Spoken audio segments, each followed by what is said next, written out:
Halo, jumpa lagi saudara-saudari sebangsa dan setanah air dimanapun berada.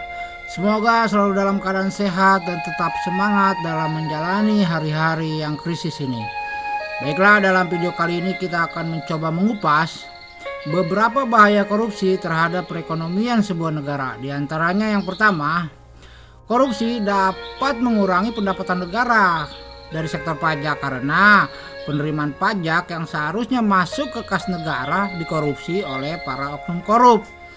Modus korupsi yang diduga banyak terjadi pada sektor ini diantaranya seperti adanya upaya-upaya negosiasi yang dilakukan oleh para pengusaha kepada oknum-oknum korup untuk mengakali jumlah pajak yang seharusnya dibayarkan, serta adanya upaya manipulasi data transaksi dan barang kena pajak agar terhindar dari pembayaran pajak yang seharusnya. Selain itu, diduga juga adanya upaya manipulasi dokumen transaksi untuk memperoleh restitusi atau pengembalian oleh negara terhadap pajak yang dianggap berlebih. Nah, praktik-praktik korupsi ini tentu akan dilakukan dengan praktik suap menyuap kepada para oknum korup ini, yang mana selanjutnya para oknum korup ini akan mensamarkan hasil dana suap tersebut dengan melakukan modus operandi tindak pidana pencucian uang. Nah, berbagai praktik korupsi pada sektor penerimaan negara ini tentu akan membuat negara kekurangan kemampuan dalam menyelenggarakan pemerintahan serta mensejahterakan masyarakatnya. Dan hal ini biasanya negara mengatasinya dengan mencari pinjaman atau menambah hutang dari luar negeri, yang mana tentu nantinya hutang-hutang tersebut akan menjadi beban bagi generasi penerus selanjutnya. Lalu, korupsi juga membuat upaya-upaya yang dilakukan oleh pemerintah dalam mensejahterakan masyarakatnya menjadi tidak maksimal. Misalnya, terjadi praktik-praktik korupsi pada pengadaan barang dan jasa. Modus korupsi pada pengadaan barang dan jasa biasanya sudah dilakukan mulai dari tahap awal perencanaan hingga tahap pelaksanaan. Pada awal perencanaan disenyalir sudah mulai ada upaya-upaya untuk mengarahkan ataupun mempengaruhi proyek-proyek apa yang nanti akan dibuat, atau dengan kata lain, proyek-proyek yang nanti akan dilaksanakan sudah merupakan usulan ataupun pesanan dari para pemilik modal, para politisi, serta pihak-pihak yang berkepentingan lainnya. Yang lantas anggaran proyek-proyek itu akan digelembungkan dari harga yang semestinya agar mendapat keuntungan yang besar ketika proyek dilaksanakan. Bahkan dalam beberapa kasus, proyek-proyek yang seharusnya dilaksanakan tidak pernah ada sama sekali alias fiktif, tetapi anggaran proyek tetap dibayarkan. Lalu pada tahap pelaksanaan banyak juga terjadi kecurangan seperti pengurangan bahan, pengoplosan bahan, dan lain sebagainya. Nah, praktik-praktik kecurangan ini pada akhirnya akan membuat proyek-proyek yang dilaksanakan tidak berkualitas, seperti mudah rusak pada proyek jalan, mudah ambruk pada proyek gedung, serta adanya peralatan-peralatan yang tidak berkualitas yang akan digunakan dalam melayani masyarakat dan lain sebagainya. Nah, proyek-proyek serta peralatan-peralatan yang tidak berkualitas ini selain merugikan keuangan negara, juga akan dapat membahayakan keselamatan masyarakat selaku pengguna nantinya. Selain itu, kucuran bantuan sosial atau bansos yang dimaksudkan oleh pemerintah untuk menopang perekonomian masyarakat yang terpuruk akibat dampak pandemi COVID-19 juga disinyalir banyak dikorupsi oleh para oknum korup.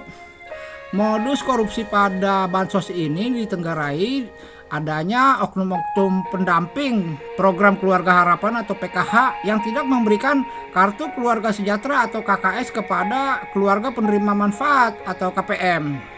Lalu adanya memanfaatkan data KKS yang tidak berada di lokasi serta memanfaatkan data KKS yang sudah meninggal.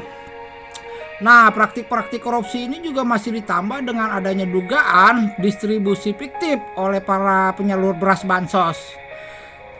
Lalu penyaluran bansos ini juga ditenggarai banyak yang tidak tepat sasaran, yang mensiratkan penyaluran bansos ini tidak tersalur kepada mereka yang benar-benar miskin, justru tersalur kepada mereka yang sebenarnya sejahtera atau kepada mereka yang memiliki hubungan ataupun kedekatan dengan para pengurus. Dan perlu diketahui, masyarakat miskin seperti keluarga buruh harian lepas, keluarga pemulung, keluarga pedagang kecil-kecilan dan lain sebagainya biasanya sulit mengurus dokumen kependudukan yang lengkap karena faktor biaya ataupun faktor lainnya, yang mana pada akhirnya mereka hanya pernah mendengar adanya bansos tetapi tidak pernah merasakannya. Dan masyarakat miskin seperti ini tidak sedikit jumlahnya di Indonesia. Kemudian korupsi juga membuat ketimpangan pendapatan karena sumber daya untuk publik dieksploitasi ataupun dikeruk oleh para koruptor untuk keuntungan pribadi ataupun kelompoknya, yang mana hal ini akan menyebabkan kesenjangan sosial yang semakin melebar antara para koruptor dengan masyarakat, di mana para koruptor akan semakin berkuasa sedangkan masyarakat akan semakin sulit memenuhi kebutuhan hidupnya. Nah, dalam kondisi seperti ini, tentu kepada mereka yang bisa memberikan suap saja akan mendapatkan kesempatan untuk berkembang. Sedangkan masyarakat miskin akan terus terpuruk dalam kemiskinan dan hanya dimanfaatkan sebagai tenaga pekerja murah. Lalu, korupsi juga menghambat masuknya investasi dari luar negeri. Hal ini karena para investor tersebut merasa kurang nyaman ataupun resah dengan keberadaan pungli ataupun biaya-biaya untuk suap yang nantinya akan memberatkan biaya untuk modal usaha ataupun modal produksi, yang dapat berdampak tingginya nilai produk yang akan dihasilkan, yang berdampak juga selanjutnya berkurangnya daya saing pada pemasaran produk tersebut. Nah, hal ini jelas akan menghambat pertumbuhan ekonomi di dalam negeri dan menghambat penciptaan lapangan pekerjaan di masyarakat. Selanjutnya, korupsi juga akan membuat meningkatnya kemiskinan. Hal ini bisa kita lihat, misalnya terjadi praktik-praktik korupsi yang membuat perusahaan merugi atau bahkan terancam bangkrut. Tentu dalam kondisi seperti ini, perusahaan akan mengambil tindakan seperti pengurangan karyawan ataupun PHK. Nah, pengurangan atau PHK ini selanjutnya akan menambah jumlah pengangguran di masyarakat. Nah, bertambahnya jumlah pengangguran di masyarakat inilah yang akan meningkatkan kemiskinan. Di sisi lain, adanya pungli-pungli yang dilakukan oleh para oknum-oknum korup terhadap masyarakat ketika masyarakat mengurus berbagai dokumen, ketika meminta bantuan petugas dan lain sebagainya, tentu akan menambah beban biaya hidup masyarakat yang sudah morat-marit. Nah, pada kondisi masyarakat yang seperti ini, yang semakin terdesak oleh beratnya biaya pungli, tingginya harga bahan-bahan pokok, serta mahalnya biaya pendidikan, kesehatan, dan lain sebagainya, terpaksa akan melakukan berbagai cara untuk bertahan hidup.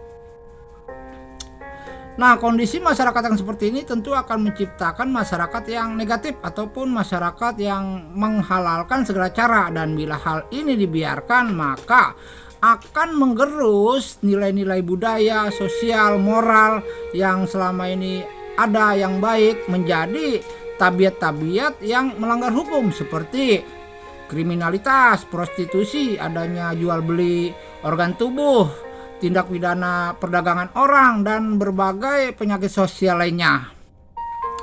Kesimpulannya, korupsi selain merugikan keuangan negara, juga menyengsarakan rakyat pada umumnya. Dan perlu diingat, Wakil Presiden Republik Indonesia yang pertama, Muhammad Hatta, pernah mengatakan, Indonesia merdeka bukan tujuan akhir. Indonesia merdeka hanya syarat untuk bisa mencapai kebahagiaan dan kemakmuran rakyat. Baiklah, setelah kita mengakhiri video kita ini, marilah kita mencoba merenungkan apa jadinya masa depan Indonesia bila kita terus membiarkan korupsi merajalela di negeri ini, dan apa bahagianya bila Indonesia bersih dari korupsi. Oke, terima kasih atas perhatiannya. Sampai jumpa pada video-video berikutnya. Salam anti korupsi.